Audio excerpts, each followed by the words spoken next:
there's only one terrorist organization in the Middle East, and its name is Israel. The family of a Palestinian child in central Gaza accuses Israeli soldiers of torturing the boy to get information about his father. The boy, named Jawad Abu Nasser, was detained alongside his father, who suffers from mental health issues, near Israel's so-called Yellow Line. Al Jazeera's Tariq Abu Azum has the story from Deir al-Balah. Jawad is a 2-year-old from Gaza.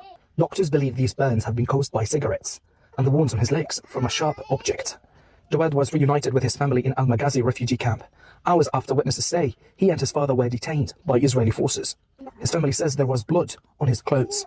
When we first received him, we noticed blood on his pants. His mother examined his body and saw wounds. At first, we thought it might be from shrapnel, but when we got him to the hospital, doctors confirmed these are clear signs of abuse caused by cigarettes and a sharp object.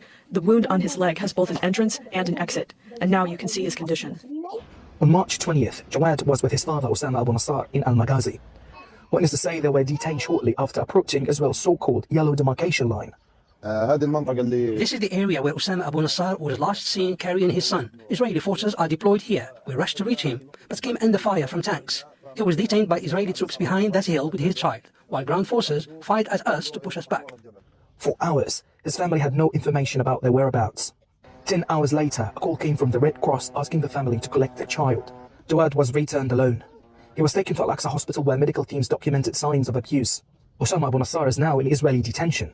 Jawad remains another child in Gaza growing up in a reality where brutality arrives early and leaves a lasting impact. This is the medical report for Jawad. Doctors documented injuries around both knees, consistent with cigarette burns. The report also classifies this as a case of child abuse by unknown individuals. For families in Gaza, even the youngest are not shielded from Israeli army brutality. And this case highlights the urgent risks Gaza children face every day. Does indeed. Hard to find a more disgusting highlight than an 18-month-old child with cigarette burns and a nail through his leg. What are we doing? I don't understand how anybody could be on Israel's side. I just don't fathom. I don't understand how that's our strongest ally. That's what the people in our government are saying. And, you know, maybe if you are just a everyday human being, you're not privy to this stuff because you're busy and you don't have time for all this. And you don't, that's how capitalism works. It's supposed to keep you busy enough to not have time to think about stuff like this. But if you are a politician in the U.S. government, you know goddamn near well what the fuck's going on over there.